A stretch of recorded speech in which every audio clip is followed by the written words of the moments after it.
Hey friends, it's Simon Hurley and welcome to another video. Today's video is a little bit different. I created a really fun card in yesterday's live stream, but it ended up being kind of a long video. I cropped it down and made it today's super short video so you guys can still get all of the amazing techniques and information in a more condensed version. So without further ado, let's get into it. So for the first card that I want to create, I'm using this little igloo on the center of my card. I've already stamped this down using black ink and I've clear heat embossed it. All I'm going to do is go in using a little bit of Tsukineko's masking magic. I just want to use a little bit of masking paper, so this is going to be absolutely perfect for me. I'm going to grab my polar penguins and I'm going to grab this same exact image. Just grabbing my igloo image, and we'll stamp it down using some of the jet black archival ink. We don't need a perfect image here. I'm just lightly tapping the ink on, and then I'm going to stamp it down. And like I said, no need to be perfect. It's on just a piece of masking paper.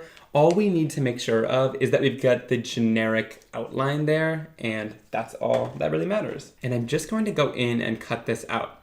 Now, when I cut it out, I want to make sure that I'm just using one line. And you guys are gonna see, because I'm gonna use both sides of this mask, I'm not just kind of going all around all willy-nilly.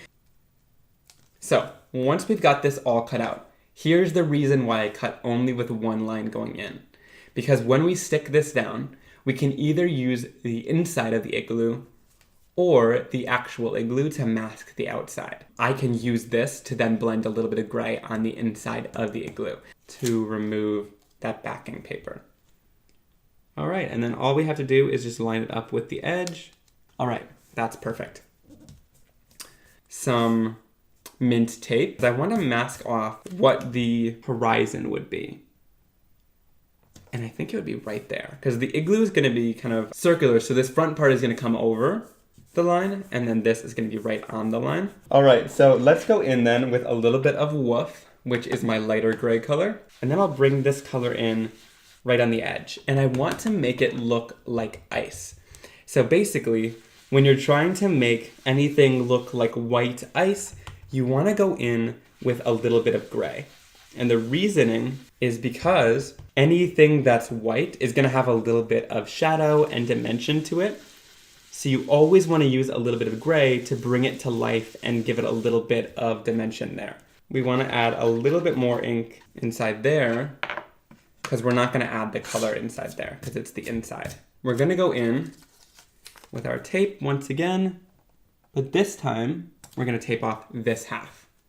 So we're taping off so that we can blend above. I think I want like a sunset looking background because those always just turn out so beautiful. We're going to start off with a little bit of Over the Moon. It's just this gorgeous kind of light yellow, almost buttery kind of color. And then we'll go in with a little bit of Rosy Cheeks, and it's gonna blend together just beautifully there. And then I'm gonna bring in a little bit of a darker pink as well. Here we're gonna go in with some Prom Queen. Then I'll bring in a little bit of Triple Berry, still in kind of the warm tones. I'm really layering up a lot of color here.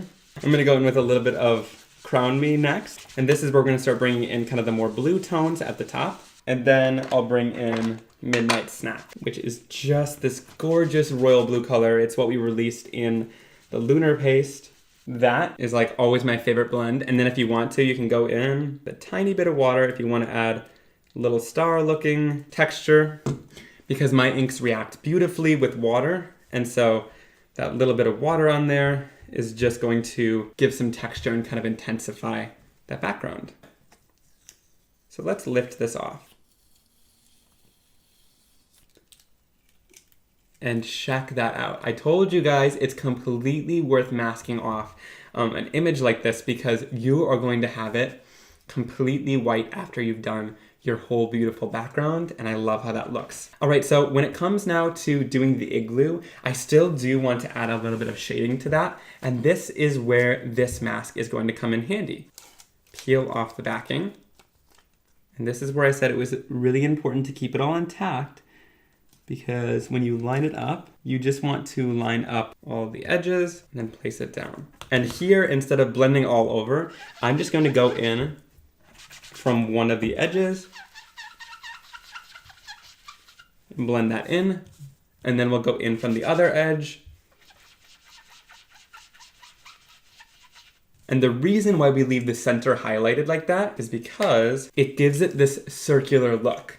If you highlight, or if you shade both edges and leave the center highlighted, it's almost like leaving a little highlight in the center of a balloon. It's going to give you this really beautiful circular look, almost domed. All right, so Polar Penguins is the clear photopolymer stamp set in this release, and I am, needless to say, so excited about it. Shady is such an amazing, almost black color for these penguins. And I wouldn't want to color them black anyway, because black, I feel like, really takes away a lot of the depth that you can give an image.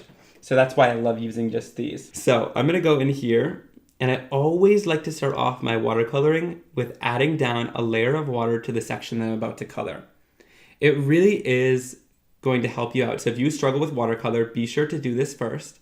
Otherwise, I find that the color sinks in right away, and you don't get enough time to go in and have some time blending it around. And then you can go in with the first layer of your color.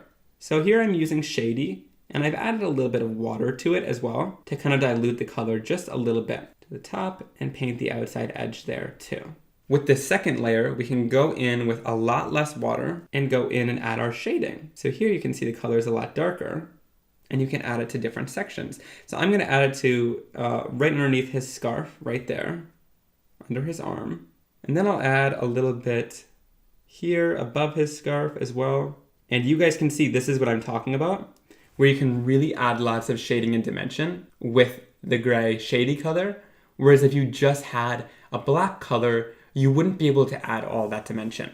And for his little stomach, I'm gonna just go in again with some water and then a little bit of gray, and then blend that right out into the white.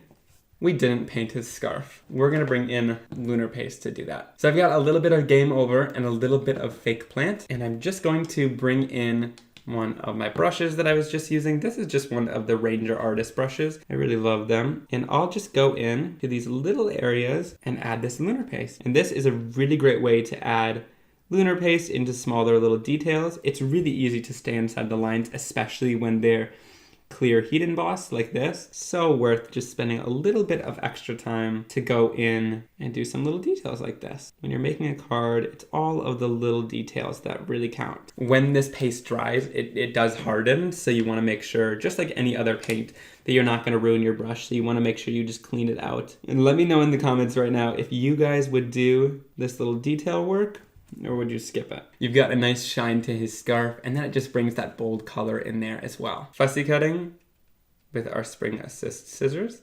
And I like to just leave a little bit of a white border, especially because like the background that we just did is quite a bit busy. So going in and fussy cutting and leaving that white border is gonna help make sure that people know that this is a focal point, and it really makes you look at it. That's why I leave the little white border. Of course, if you want to, you can cut around it without the white border, but I think it's kind of helpful for a finished card. So I'll just grab a little bit of 3M foam tape. That is so adorable. I am gonna grab my MISTI stamping tool so that we can get this sentiment and make sure that it's absolutely perfect when it's stamped down. And what are we gonna do? Oh, I think it's penguining to look a lot like Christmas. All right, and the reason why I love the MISTI is because I can look in that grid right there and make sure that things are lined up and nice and straight.